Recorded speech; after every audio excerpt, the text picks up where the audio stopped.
একজন কৃষক একজন ছাগলের রাখালকে আরব দেশে জিজ্ঞেস করা হয়েছিল, আল্লাহ যে আছে এর কোনো প্রমাণ তুমি কি দিতে পারবা? তুমি কি প্রথমে বলো আল্লাহ আছে, তুমি কি বিশ্বাস করো? অবশ্যই করি। আল্লাহ আছে, এর কোনো প্রমাণ আছে তোমার কাছে? কোনো প্রমাণ নাই, তবে আমি বুঝি আল্লাহ আছে। বলে কেমনে? কয় যে আমি তো ছাগলের রাখাল, আমি তো লেখাপড়া করিনি, আমি দার্শনিকও না বিজ্ঞানীও না কিছু না, ছাগল পালি। আমি চিন্তা করি ছাগলে খায় ঘাস আর পায়খানা করে কতগুলো ক্যাপসুলের মতো ট্যাবলেট, আল্লাহ যদি না থাকবে এগুলো হয় কেমন? ওর মাথা যেমন ও বুঝছেও তেমন। ছাগলের রাখাল ছাগলের পায়খানা দেখা ওর মনেও চিন্তা আসে, নিশ্চয়ই কেউ পরিকল্পনা করে এরকম করে। কিন্তু ইউনিভার্সিটিতে কিছু সংখ্যক শিক্ষক আছেন জনগণের 12 কোটি মুসলমানের পয়সা দিয়া বেতন খায় আর বলে আল্লাহ নাই। একজন তো এই কথা কয়ে মরেই গেছে। মরার সময় বেচারা বুঝতে পারছে যে কবরে গেলে দশাটা কি হবে, সেই জন্য কবরে যাব না। বলে দিল আমার দাফন করবে না, কাফন দিবা না, জানাজা দিবা না, এমনি নিয়া ফেলাইছো। তারপরে কি বলে মেডিকেল কলেজে দিয়ে দিও, ছেলেরা আমাকে অপারেশন করিয়া কাটাছেড়া করিয়া অপারেশন শিখবে। তার ওসিয়ত অনুযায়ী কাজ হয়েছে। এত বড় বুদ্ধিজীবী, তো তার ওসিয়ত তো শোনাই লাগে। ওর কাফনও হয় নাই, দাফনও হয় নাই, গোসলও হয় নাই, কপালে নাই, কি হবে? তারপরে থুইছে বার্ডেমের মধ্যে। কিছুদিন পর তাকে পাঠানো হয়েছে মেডিকেল কলেজে। মেডিকেল কলেজের ছাত্ররা যখন শুনলো যে ওই লোকটার লাশ আসতেছে, ওরা দাঁড়ায় বলছে আল্লাহর রাস্তায় মাপ চাই, এই হুজুরের এখানে আনবেন না। উনি বেঁচে থাকতে আল্লাহরে অস্বীকার করছে। এখন ওনারে কাইটা যদি আমরা অপারেশন শিখি, তাহলে যে রুগীরে ধরবো যাও বাঁচবে ওইটা মরবে, কাজী এদের ফিরাও। এরপরে নিয়া কোনো জায়গায় নিল না, আবার নিয়া বার্ডেমের ডিপ ফ্রিজের মধ্যে রেখে দিছে। আমার এখন চিন্তা হয়েছে যে এই লাশটারে যদি এখন রাস্তায় ফেলায় দেয়, কুত্তাও খাবে না। কারণ আমার দেশের কুত্তা, আমার দেশের কুকুরেরা এতটা অভদ্র না যে কুকুরে এত পুরানা বাসি লাশ খাওয়ার মতো আমাদের কুকুর এত বেয়াদব হয় নাই, এতটা অসভ্য হয়ে পারে না। কাজী আল্লাহর সাথে যারা নাফরমানি করে আল্লাহ এরকম দেখান, তবে এগুলি বুঝবে কারা?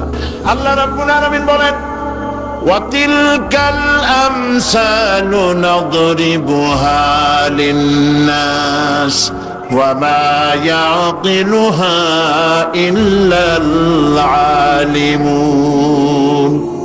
অসংখ্য দৃষ্টান্ত এই পৃথিবীর বুকে ছড়ায় রেখেছি। এসব দৃষ্টান্ত থেকে উপদেশ গ্রহণ করতে পারবে তারা যাদেরকে আমি রব্বুল আলামিন জ্ঞান দান করেছি, যাদের জ্ঞান দিয়েছি। ওরা তো জ্ঞান পায় নাই, ওরা পাইছে বুদ্ধি। ওরা কি পেয়েছে? বুদ্ধি। আল্লাহ কোরআন শরীফে কোথাও বলেন নাই যে তোমরা আমার কাছে দোয়া করো আল্লাহ আমার বুদ্ধি বাড়ায় দাও। আছে না এরকমের কথা? আল্লাহ কি বাড়াইতে বলছেন? আল্লাহ রাব্বুল আলামিন বান্দাদেরকে শিখায়েছেন, বান্দারা আমার কাছে দোয়া কর, রব্বি জিদনি ইলমা। পড়েন সবাই, রব্বি জিদনি ইলমা।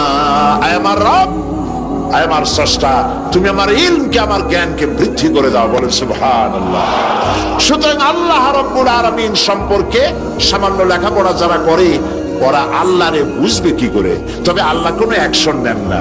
পিঁপড়া সে যদি হাতিরে দেখে একটা ঠ্যাং উঁচু করে বলে এই হাতি কত বড় একটা দেহ, এরকম যদি একটা বেসকি দেয়, তাহলে হাতি কি পিঁপড়ারে তাড়িয়ে আসে নাকি? আরে তোমার মতো ছাগল পাগল কইলো যে আল্লাহ নাই, তাতে আল্লাহ কিছু আসে যায়? ছাগল পাগল কুকুর ভেড়া এগুলোর কোনো দাম নাই আল্লাহর কাছে, এগুলোর কোনো মূল্য না। আল্লাহ পাক বলেছেন যারা আল্লাহরে অস্বীকার করে, যারা কাফের, তারা জানোয়ারের চাইতে নিকৃষ্ট। তারা হচ্ছে পৃথিবীর সমস্ত সৃষ্টি জগতের মধ্যে নিকৃষ্ট হচ্ছে তারা যারা কাফের, যারা আল্লাহকে অস্বীকার করেছে। দেখুন কোরআন শরীফে আল্লাহ পাক এক জায়গায় বলেছেন ওয়ালাকাদ জারা'না লি জাহান্নামা কাসীরাম মিনাল জিন্নি ওয়াল ইনস।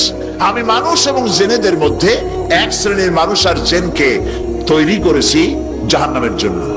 জাহান্নামের জন্য তারা তৈরি হয়েছে। কারা?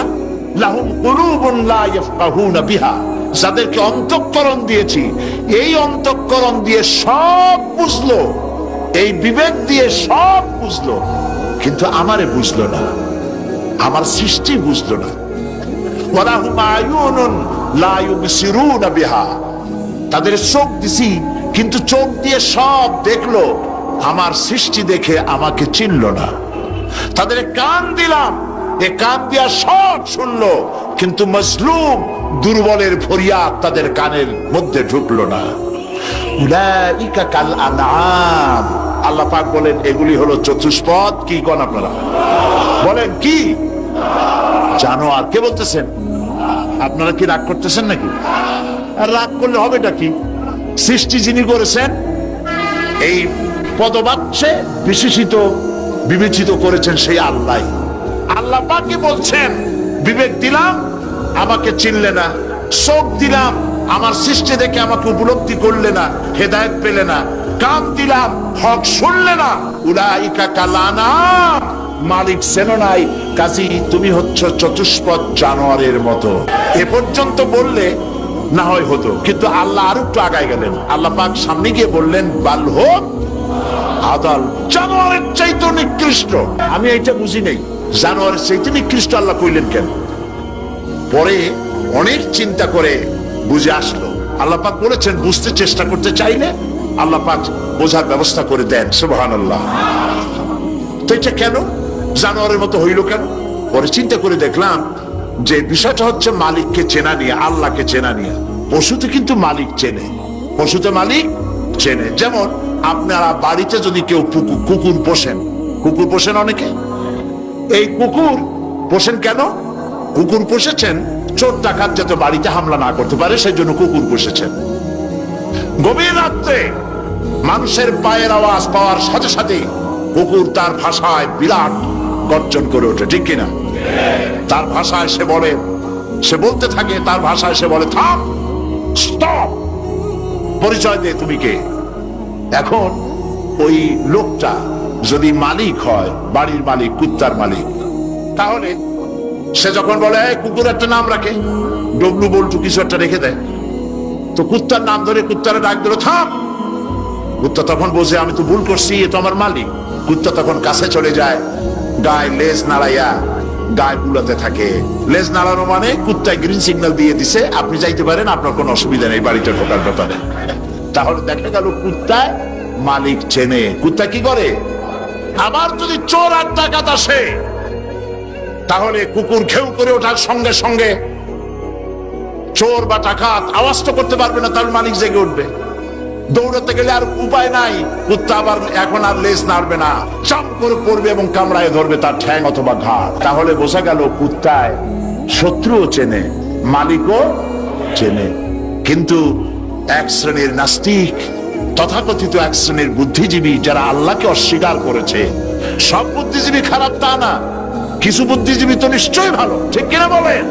কিন্তু এক শ্রেণীর আছে যারা আল্লাহরে চেনে নাই, ওরা কিন্তু বাড়ির ওই গৃহপালিত ওই পশুর চাইতেও নিকৃষ্ট, বালহত আদাল, জানোয়ারের চাইতেও নিকৃষ্ট। মালিককে চিনতে হবে। সেই মালিককে চেনার জন্য আল্লাহ রাব্বুল আলামিন কোরআনে কারীমের ভিতরে এই সূরাটির মধ্যে আল্লাহ পাক বলছেন আমার সাথে ব্যবসা করতে হবে, এবং প্রথম কাজ হচ্ছে আমাকে চেনা, আল্লাহকে চিনতে হবে। আল্লাহ আছেন তা বিশ্বাস করতে হবে। একটি কথার ভেতরে, একটি সত্য সূরার মধ্যে আল্লাহ পাক বিষয়টি ক্লিয়ার করেছেন। আল্লাহ পাক বলেছেন কুল হুয়াল্লাহু আহাদ। সূরাটি মুখস্থ আছে কিনা? পড়েন সবাই আমার সাথে, গলা ছেড়ে দিয়ে পুরুষের মতো। কুল হুয়াল্লাহু আহাদ আল্লাহুস সামাদ লাম ইয়ালিদ ওয়া লাম ইউলাদ ওয়া লাম ইয়াকুল লাহু কুফুয়ান আহাদ। আল্লাহ পাক বলেন, বলো হে নবী আপনি বলুন আল্লাহ এক এবং একক, তিনি বেনিয়াস, কারো মুখাপেক্ষী তিনি নন, তিনি কাউকে জন্ম দেন নাই, তাকেও কেউ জন্ম দেয় নাই। আকাশ আর জমিনে আল্লাহ পাকের সমকক্ষ কেউ নাই। সুবহানাল্লাহ। এ হচ্ছে আমার আল্লাহ, এ হচ্ছে আমার আল্লাহ। কাউকে জন্ম দেন নাই, তিনিও কারো জন্মে হন নাই, তিনি কারো মুখাপেক্ষী নন, আকাশ আর জমিনে তার সমকক্ষ কেউ নাই। সুতরাং এই হচ্ছে আল্লাহ পাক, তার জাতকে, তার অস্তিত্বকে মানতে হবে, স্বীকার করতে হবে। এটা গেল এক নম্বর।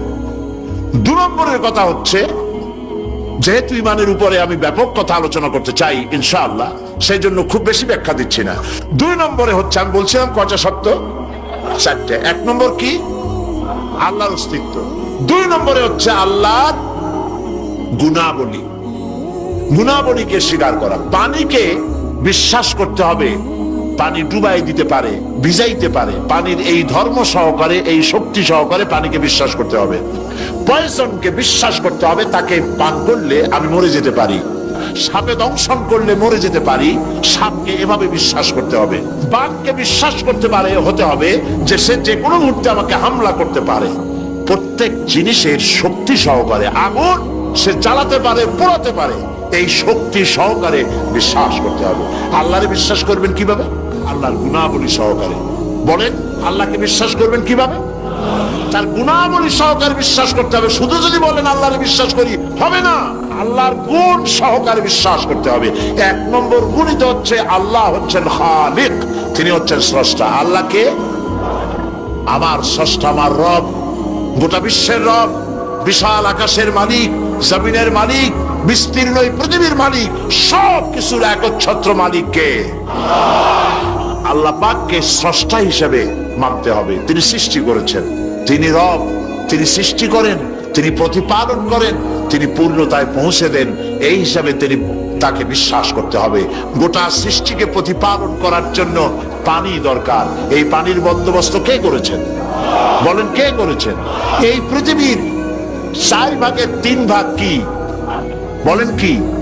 পানি। আর 1 ভাগ স্থল। এই অতিরিক্ত পানি যে আল্লাহ বানালেন, 3 ভাগ পানি 1 ভাগ স্থল। এ পানি কি খামোখা বানিয়েছেন? না। এই পৃথিবীকে বাঁচায় রাখার জন্যই আল্লাহ পাক পানি বানায় রেখেছেন, অতিরিক্ত পানি বানাইছে।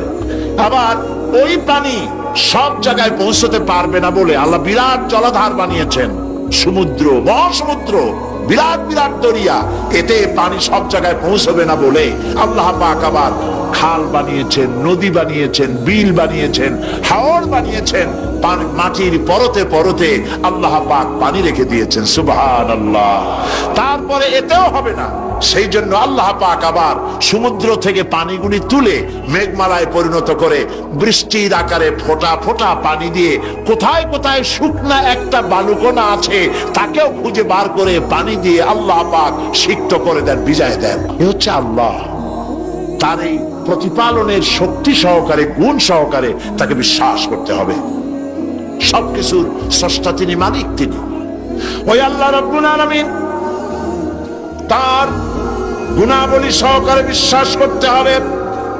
তার গুণ হচ্ছে তিনি খালিক, তিনি মালিক, তিনি রাজ্জাক। সকলের খাবার তিনি পৌঁছান, কারো খাবার তিনি।